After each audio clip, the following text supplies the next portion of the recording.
Bismillahirrahmanirrahim. Assalamualaikum warahmatullahi wabarakatuh. Perkenalkan, nama saya Ahmad Rihori Mukti dari kelas 5B, absen 15, NIM 1804498.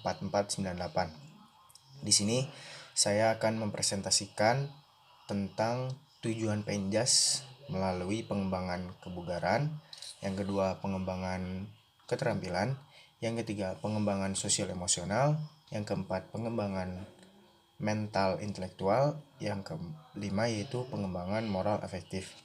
Lanjut yang pertama yaitu pengembangan kebugaran. Arti kebugaran di sini bukan hanya tentang kesehatan saja, tetapi ada juga hal-hal yang lainnya. Menurut Lutan tahun 2011, perkembangan Penjas dibagi menjadi dua bagian. Yang pertama ada physical fitness dan juga motorik fitness.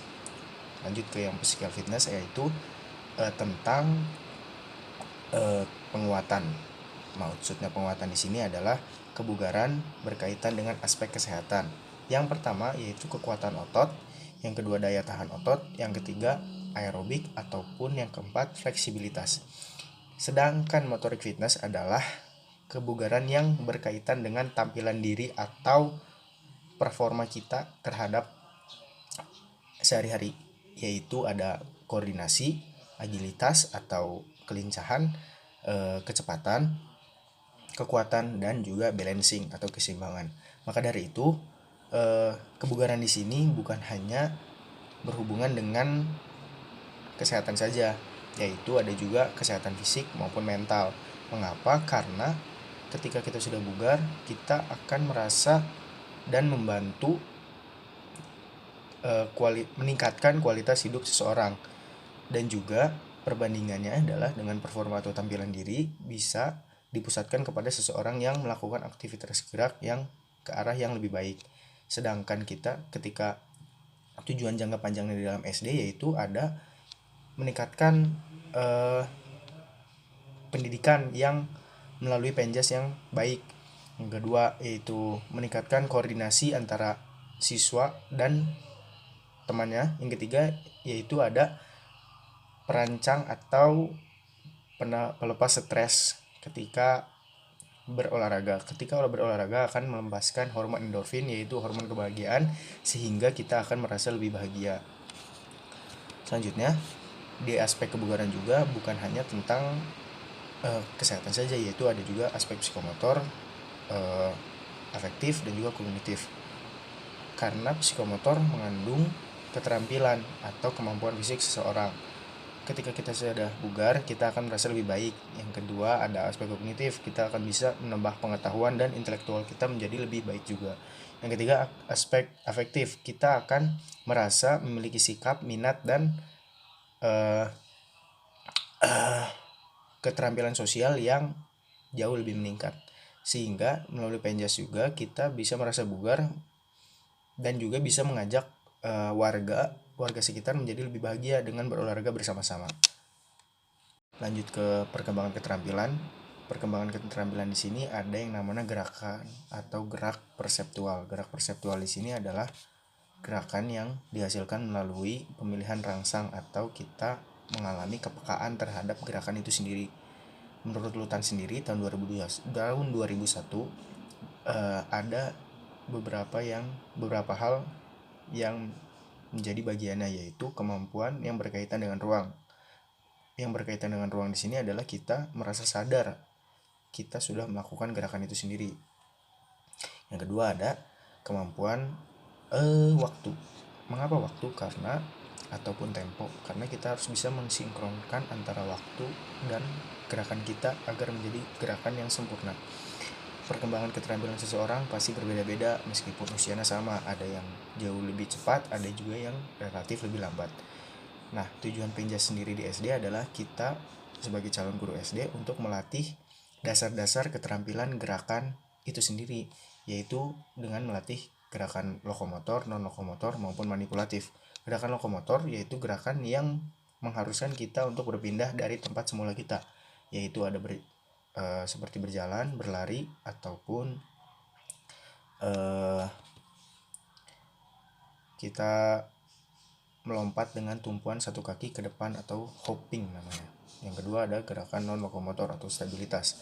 Gerakan ini kita tidak harus berpindah tempat, melainkan kita hanya bergerak saja seperti bungkuk, jongkok ataupun kita jinjit.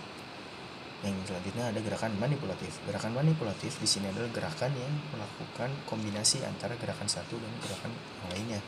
Gerakan di sini maksudnya ada seperti contoh ketika kita melempar bola ataupun kita menangkap bola. Kita ada beberapa bagian yang harus kita lakukan terlebih dahulu sebelum kita melakukan gerakan itu. Faktor-faktor yang mempengaruhi keterampilan yaitu ada kesempatan untuk berlatih, dorongan semangat, dan juga ada pengajaran. Kesempatan untuk berlatih adalah kesempatan ini dia khususkan kepada anak yang harus mempunyai kesempatan untuk melatihnya, karena ketika kita tidak melatih gerakannya kita tidak akan merasa terbiasa dan kita tidak akan merasa tahu apa esensi atau apa rasanya kita setelah melaksanakan gerakan itu sendiri. Yang kedua ada dorongan semangat. Ketika kita melakukan gerakan ini, kita sebagai anak SD kita harus sebagai guru penjas kita harus melakukan atau mendorong agar anak untuk mencoba untuk melakukan gerakan itu sendiri. Yang kedua pengajaran. Nah, sebelum melakukan itu semua kita juga harus mencontohkan atau mengajarkan gerakan yang benar dan baik untuk terhadap anak seusia anak SD. Lanjut ke perkembangan sosial emosional.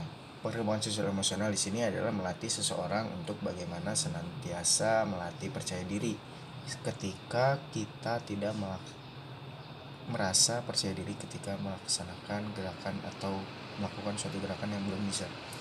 Guru penjas sendiri harus bisa memotivasi atau memberikan rasa percaya diri terhadap anak didiknya untuk melakukan gerakan itu sebelum mencobanya.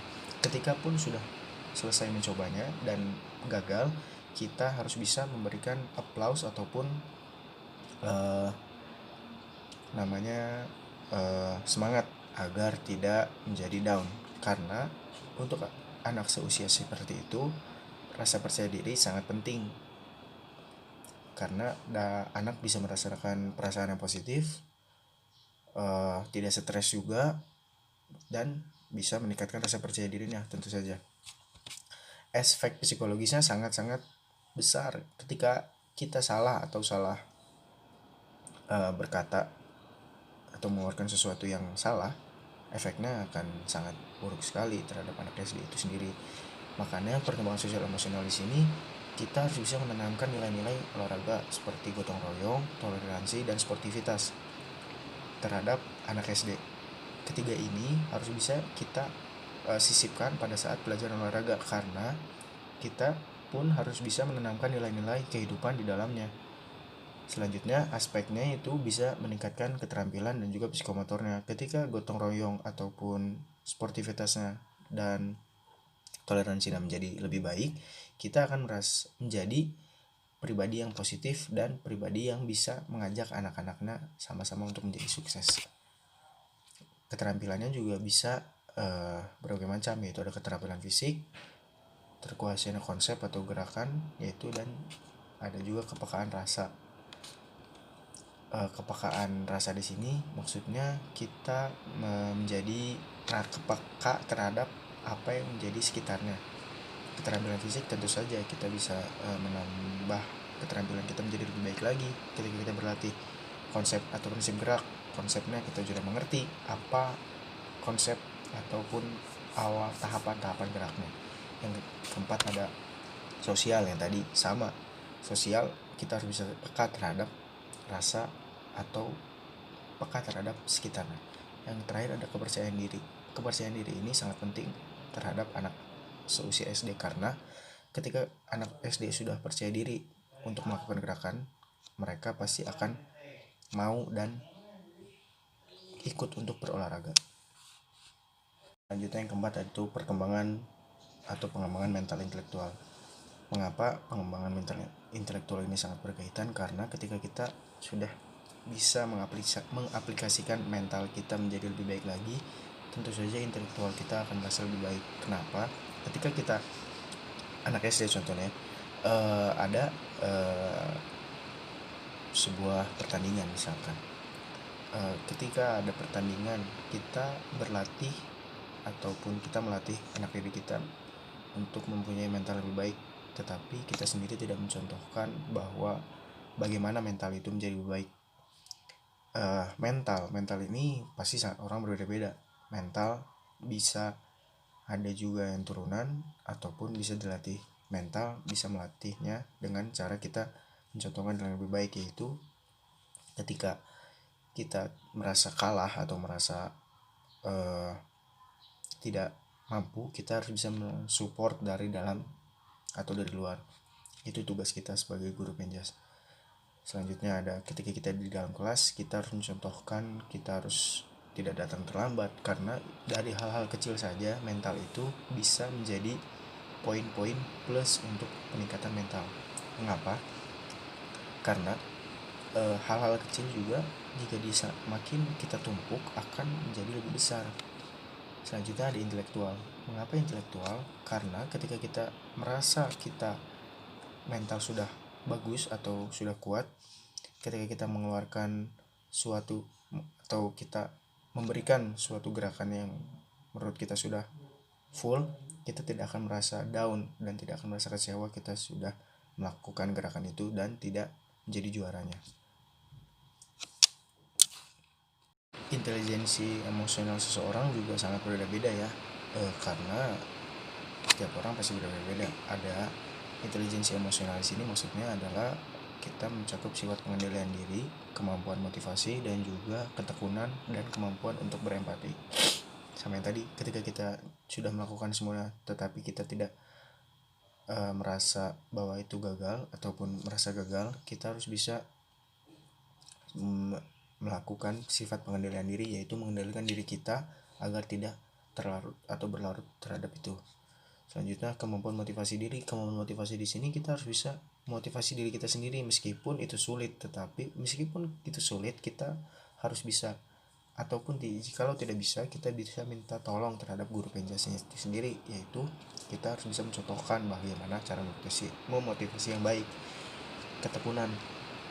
Dengan kita melihat hal ini, apakah kita juga bisa melihat apakah anak ini mempunyai ketekunan untuk berlatih lebih baik lagi atau berlatih dengan sungguh-sungguh.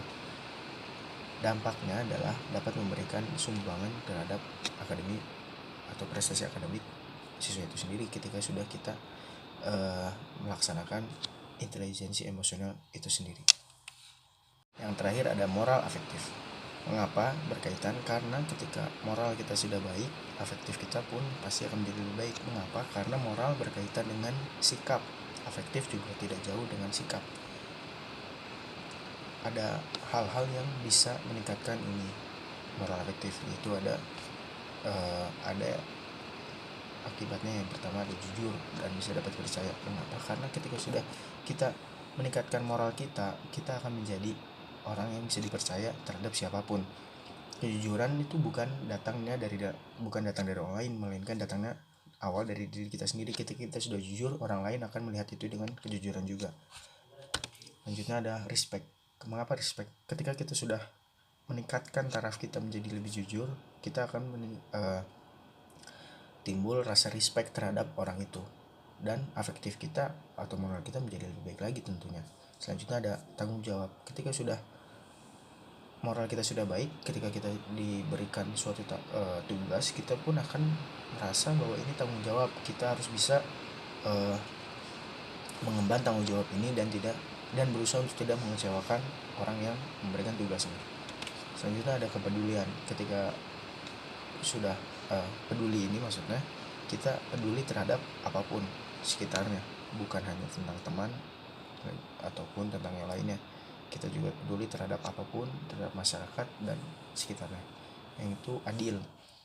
Ketika sudah merasa adil, maksudnya belajar adil adalah kita harus bisa bersikap adil terhadap apapun dengan melihat apa yang sebenarnya terjadi.